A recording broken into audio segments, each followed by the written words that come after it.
কক্সবাজারে বেশিরভাগ বন্যা কবলিত এলাকা থেকে পানি নেমে গিয়ে ভেসে উঠেছে ক্ষতচিহ্ন। ভারী বৃষ্টি ও পাহাড়ি ঢলে পানিবন্দী হয়েছিল জেলার কয়েক হাজার মানুষ। তবে বন্যা কবলিতদের অভিযোগ, জেলা প্রশাসনের কোনো সহযোগিতা পাননি তারা। এদিকে পানি উন্নয়ন বোর্ড বলছে ক্ষতিগ্রস্ত জায়গাগুলো মেরামত করা হবে খুব শীঘ্রই। পানি নামতে শুরু করার পর বন্যা কবলিতরা পড়েছেন নতুন দুশ্চিন্তায়। রান্না করে খাওয়ার কোনো পরিবেশই নেই। তীব্র সংকট দেখা দিয়েছে বিশুদ্ধ পানিরও।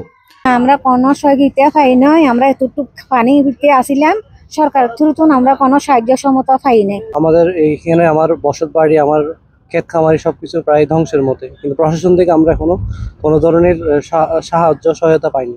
আর 8 তেলটি বেশি অষ্ট এ সাইডে পাই গিয়ে এ সাইডে পাই গিয়ে অত না বুঝুন। আর রাস্তাও যদি একটা সহযোগিতা করতে বেক্ষণে সরকারের কাছে যেন আবেদন করি।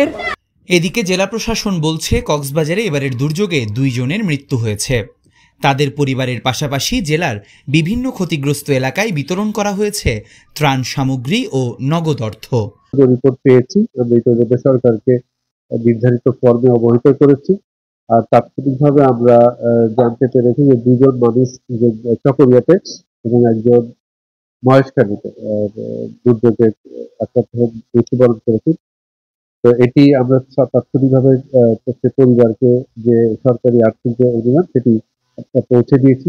পাশাপাশি আমরা সারা জেলায় 26 মেট্রিক টন চাল এবং প্রায় 25 লক্ষ টাকা আমরা বিতরণ করেছি। স্রোতের তোড়ে ক্ষতিগ্রস্ত হয়েছে অসংখ্য কাঁচা আধা পাকা সড়ক, ছোটখাটো কালভার্ট ও সেতু।